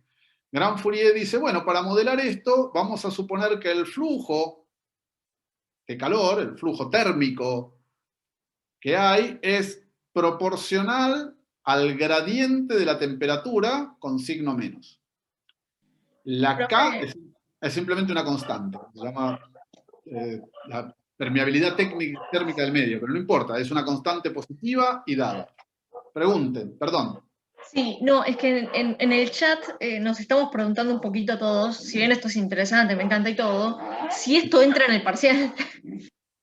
Porque está un poco en la guía, pero no, como es los últimos ejercicios de la práctica 4. Sí, la respuesta es, por supuesto que sí. Los últimos ejercicios de la práctica 4 tienen esto metido adentro. Ahora, si la pregunta es, ¿me vas a tomar justamente la ley de Fourier en el parcial? La respuesta es, no sé. Y la respuesta es no sé con maldad, porque lo que no voy a hacer nunca es decirles qué va en el parcial y qué no. En el parcial entra todo el contenido de la materia hasta esta clase incluida, y eso se refleja en todo el contenido de las prácticas hasta la práctica 4 entera incluida. Ahora, el parcial va a durar 4 horas. ¿Bien? Durante esas 4 horas van a tener una serie de ejercicios. En 4 horas, vamos a ser capaces de evaluar todo el contenido de la materia que dimos en casi 2 meses de clase, 1 mes y 3 semanas. La respuesta es imposible, porque yo hablé mucho más de 4 horas. En los videos de la práctica tienen mucho más de 4 horas de bla bla y no sé qué, y ejercicios y no sé cuánto, y ejercicios de las guías de problemas tienen mucho más de lo que podríamos evaluar en 4 horas. Entonces seguro que no vamos a poder poner todo. Ok. Sin embargo, si entra en el parcial o no, la respuesta es sí. Profe, creo que el día del parcial voy a estar enferma. Espero que no. Espero que no se enferme nadie. Les aseguro, y eso es algo que yo siempre les digo, es yo no voy a tirar a matar nunca. Ok, Gracias. Pero sí voy a tratar de evaluar que conozcan o que manejen los conceptos de la materia. Y la vida es así, ¿qué voy a hacerle? Para eso hay un examen. Me encantaría tener una forma de poder evaluar cuánto saben o cuánto adquirieron los conceptos o las ideas que hay detrás de esta materia o cuánto manejan, con cuánta facilidad pueden resolver problemas asociados con esta materia sin tomarles un examen. A mí me encantaría. Estaría mucho más feliz, pero todavía no conozco la forma. No veo forma de hacer otra cosa. Y el lunes dijiste que íbamos a resolver ejercicios de parcial, si se podía. O sí. el lunes lo que les dije es, yo quiero hacer un repaso general de conceptos teóricos, bla, bla, de lo que di un poquito en la teoría. Y les pedí que si quieren que yo haga alguna cosa en especial, como un ejercicio de parcial antiguo, o un ejercicio de la práctica que no les salió, o repetir alguna idea de la teórica, de alguna teórica pasada, de esta misma teórica si quieren, que me manden un correo electrónico y durante las 2 horas de clase yo lo realizo. Ok, bueno, alguien tráigase un ejercicio de esos, por favor. Sí, o sea, mándenme un correo electrónico cuando quieran y díganme, Julio, que me gustaría para el lunes hacer tal cosa.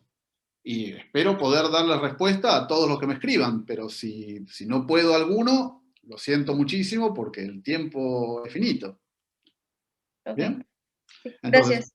volvamos a la ley de Fourier. ¿Qué dice el amigo Fourier? El amigo Fourier dice, en mi ley de conservación anterior, el campo de vectores, para modelar la temperatura del medio, lo voy a elegir o voy a pensar que es proporcional a menos el gradiente de temperatura. Y eso, ¿qué es lo que Fourier tenía en la cabeza? Lo que Fourier tenía en la cabeza es el flujo de calor va de las zonas más calientes hacia las zonas más frías. La temperatura o el calor se difunde de los lugares que están más calientes hacia los lugares que están más fríos. Entonces, ¿qué es lo que trata de hacer la temperatura? La temperatura con esto es, donde la habitación está más caliente, se enfría, pero se calienta donde la habitación está más fría.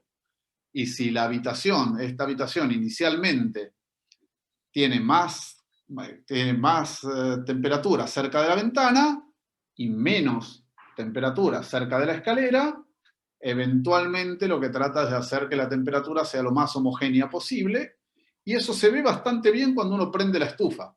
Cuando uno prende una estufa de gas, en el primer momento, ahí tiene una fuente de calor, ¿no? El calor, ahí hay más temperatura y es más caliente cerca de la estufa. En los primeros momentos, lejos de la estufa te estás muriendo de frío. Pero después de un tiempo, la temperatura de la habitación se empieza a caldear toda y empieza a ser una cosa más o menos homogénea en toda la habitación. Y eso es efectivamente lo que pasa, lo que uno observa.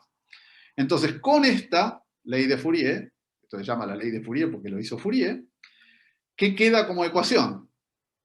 Como ecuación teníamos la derivada de u respecto de t igual a menos la divergencia de f. Pero si f es menos una constante por el gradiente de u, me queda, el menos con el menos se va, y me queda una constante, un numerito, por la divergencia del gradiente de u. Ahora, ¿qué es la divergencia del gradiente de u? La divergencia del gradiente de U es la divergencia de la derivada de U respecto de X y de Z. Estas cosas son el gradiente de la U. Muy bien, la divergencia de este vector, de este campo vectorial gradiente de U, es la derivada de la primera respecto de X, la derivada segunda de U respecto de X 2 veces, más la derivada de la segunda respecto de Y, la derivada segunda de U respecto de Y 2 veces, la derivada de U respecto de Z, más la derivada de U respecto de Z 2 veces. Y esta combinación ya nos había aparecido antes y es el antiguo laplaciano que poníamos como triangulito derecho. Entonces, la ecuación, que se conoce como ecuación del calor, es la derivada de U respecto de t en un punto xt, x un punto de R3, t un valor real, es una constante, la constante supongamos la 1, al estilo matemático pensemos que todas las constantes valen 1, por el laplaciano de U en xt. Esta de vuelta se trata de una ecuación diferencial en derivadas parciales, porque de la función U, que es una función de R3 por R, si quieren de R4 en R, lo que hace es relacionar derivadas primeras de la U respecto de t, la derivada de U respecto de t, con derivadas segundas de la U respecto de x 2 veces, o de x y z 2 veces. Entonces, esta es una ecuación diferencial en derivadas parciales de segundo orden. El orden de la ecuación diferencial es el orden de la derivada más grande que aparece acá. Entonces, aparecen derivadas segundas, es una ecuación diferencial de segundo orden, y es una de las ecuaciones más famosas de la literatura, digamos, de la vida. Entonces, esto es lo que se conoce como ecuación del calor. La ecuación del calor dice la derivada de U respecto de t es el laplaciano de U en xt. Y lo que hice en la clase de hoy, lentamente, fue deducir cómo es la ecuación del calor a partir de una ley de conservación general, y la ley de conservación general la obtuvimos gracias al teorema de la divergencia de Gauss, por eso aparece acá y por eso aparece en esta clase, porque esto es una aplicación del teorema de la divergencia de Gauss, la ley de conservación tal, y una ley constitutiva, y la ley constitutiva es la ley de Fourier. Esta que dice que F, el flujo, es menos el gradiente de la temperatura. Es proporcional, porque la K es una proporcionalidad, es proporcional a menos el gradiente de la temperatura. Y esa ley lo que nos da es esta ecuación. La otra, la ley de conservación, es otra ley constitutiva distinta, que nos dice, si es un fluido incompresible, nos dice cómo evoluciona la U. Esta ecuación es una ecuación en derivadas parciales de primer orden, porque solo aparecen derivadas primeras de la U. Esta ecuación es una ecuación en derivadas parciales de segundo orden, porque aparecen derivadas segundas de la U. Y si uno pusiera otras leyes constitutivas, si uno pone que F se relaciona con U de otra manera distinta, que no sea ni esta ni aquella, bueno, obtiene otra ecuación diferencial con otros términos como lado derecho, con otras cosas como lado derecho. Una curiosidad, si quieren, es tanto esta ecuación del calor como esta ecuación de transporte son ecuaciones que son lineales en U. Eso quiere decir, si uno tiene dos soluciones, U1 y U2, y la suma, por ejemplo, la suma sigue siendo solución. No siempre es así. Cuando uno pone leyes constitutivas que no sean lineales en U, la vida se vuelve un poco más complicada, y lo que uno obtiene como lado derecho es algo que no es lineal en la variable U. Pero bueno, muy bien. Entonces, grazie mille y una buenísima ensalada. A mí la ensalada mucho no me tienta, pero esta ensalada me tentó y me gustó cuando busqué la foto. Además tiene de todo, tiene aceitunitas, pedacitos de queso, tomate, un montón. Las porquerías estas verdes no me tientan, pero bueno, está bien, es una ensalada, ¿qué vamos a hacerle? Muy bien, detengo grabación y dudas, consultas, preguntas en los últimos 5 minutos, porque ya casi me paso del tiempo. Mil perdones, fue una clase larga la de hoy. ¿Hace una pregunta, profe? Sí. Perdón. ¿La divergencia del gradiente es el laplaciano? Sí. ¿Dónde estoy? Para que te lo busco. Acá está. Cuando uno pone la divergencia del gradiente de u, tenemos que calcular la divergencia de la derivada de u respecto de x, derivada de u respecto de y, derivada de u respecto de z, que eso es el gradiente de u. Ahora, la divergencia de esto es la derivada de la primera respecto de x, más la derivada de la segunda componente respecto de y, más la derivada de la tercera componente respecto de z. La derivada de la primera componente respecto de x, derivada segunda de u respecto de x dos veces.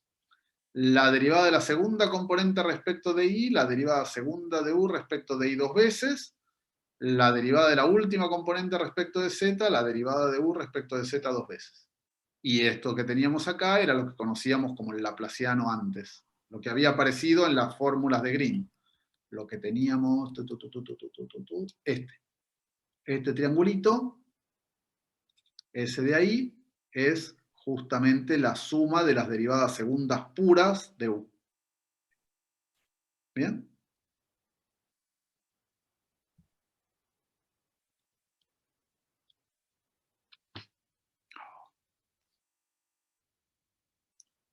Sí, no vaya más para atrás o no me cambie las pantallas, que estoy asustado ya. Y esta ecuación de propagación, o sea, sirve para propagar cualquier cosa, ¿no? Entonces yo puedo, mientras puedo calcular el laplaciano. No es cualquier cosa. En esto hay dos suposiciones que son, pero así como brutales. La primera es que esto es una ley de conservación. Eso quiere decir, la U depende de un flujo F y tenemos este balance que dice lo que hay en un tiempo t más h menos lo que hay en un tiempo t depende solo de lo que entró o salió a través de las paredes del dominio. Eso es, no estoy creando nada de U ni estoy destruyendo nada de U adentro de mi dominio omega, donde yo quiero estudiar mi fenómeno. Por eso se llama ley de conservación. Lo que hay de U se conserva en el sentido de que lo que hay menos lo que había es el balance de todo lo que entró o salió a través del borde. No estoy haciendo ninguna reacción interior. Eso ya no te dice que podés manejar cualquier cosa, porque no cualquier fenómeno físico no tiene fuentes o sumideros interiores. Eso no es verdad. En general no va a ser de esta forma. Pero permite una cantidad de fenómenos, si querés. Y la otra cosa que uno está suponiendo de una manera brutal es que hay una ley constitutiva que relaciona F y U. Hay una manera, que es parte del modelo, en que yo pongo una ecuación más. En esta ecuación tengo dos incógnitas, F y U, y tengo una sola ecuación. Necesito una ecuación más que relacione F con U. Bueno, la forma que tengo de relacionar F con U es una cosa extra y uno tiene que darla. Y que exista una tal cosa y que permita eso, permita modelar el fenómeno que vos querés, también es una condición fuerte de tu modelo. No es cualquier cosa. Yo dije esta ecuación de transporte, esto es que U se va transportando a través de un fluido, o la ecuación del calor, que el flujo de calor, el flujo térmico, va de las zonas más calientes a las zonas más frías. Y que es justo proporcional al gradiente de temperatura. Bueno, ¿por qué tiene que ser así? Nadie dice que tiene que ser así en cualquier modelo. La ecuación del calor funciona y es muy conocida, es un modelo muy aplicado, muy feliz, muy bueno, y Fourier lo hizo y estás muy feliz con eso y se llevó la fama. Pero no cualquier cosa tiene esta ley constitutiva. Según la ley que pongas, vas a encontrar ecuaciones distintas y muchas de estas ecuaciones no son fáciles. No hay forma. Demostrar existencia y unicidad de solución para una ecuación general en derivadas parciales así, no. No, en general no. Hay un montón de casos para los cuales se conoce que sí, hay otro montón de casos para los cuales no se conoce, hay algunos casos donde se conoce que no. No hay solución posible. Entonces, bueno, qué sé yo. El mundo de las ecuaciones diferenciales es un mundo y es muy interesante, es muy entretenido, vale la pena, yo lo recomiendo ampliamente. Me dio de comer y me da de comer desde los 20 años hasta ahora. Desde los 23 años hasta ahora me da de comer, así que ya está. Yo feliz de la vida con esto. ¿Bien? Perfecto. Y te hago una consulta, por ahí es un poco off topic, pero Sí. o sea, he escuchado varias veces que hablan de, o sea, de la matriz de Laplacianos, hablan de los autovalores en la matriz de los Laplacianos. ¿Tiene alguna significancia? Sí, tiene significancia en estos problemas. Un autovalor del laplaciano es un número tal que el laplaciano de U sea igual a lambda por U. El laplaciano es un operador lineal, entonces si fuera una matriz, no es una matriz, porque esto no está en N por N, pero si fuera una matriz, ¿qué es un autovalor? Es un A por B igual a lambda B. Bueno, hay autovalores del laplaciano también, efectivamente. Hay Claro, autovalores. pero ¿qué información me darían esos autovalores de la matriz de Laplaciano? Cuando vos pensás en la ecuación del calor y ponés, o por son ejemplo, que condiciones que tienen que cumplirse tu para esos región autovalores. tenga condiciones de borde cero, por ejemplo, podrías tener un alambre, le pones 2 cubitos de hielo, temperatura cero, y la temperatura inicial del alambre, eso te dice cómo decae, el primer autovalor te dice cómo decaen las soluciones de la ecuación del calor. Tienden a cero y tienden a cero exponencialmente rápido, como E a la menos lambda t. ¿Y quién es lambda? Lambda es el primer autovalor de esta porquería. Te dan mucha información sobre la ecuación. Pero olvídatelo. Eso, olvídatelo. Recordalo si sos matemático cuando veas ecuaciones diferenciales. Cuando llegues sobre el final de tu carrera, ecuaciones diferenciales, vas a ver los autovalores del laplaciano. Vas a ver mucho más de la ecuación del calor que lo que te voy a contar acá. Si sos físico, seguramente lo ven mucho antes, no sé, en termodinámica. Pero seguramente antes aparece en alguna de estas, física 2, física 3, física, alguna de estas aparece antes. ¿Bien? Ok. En mate 4 van a hacer series de Fourier, así que en mate 4 van a ver cómo resolver un poco de la ecuación del calor.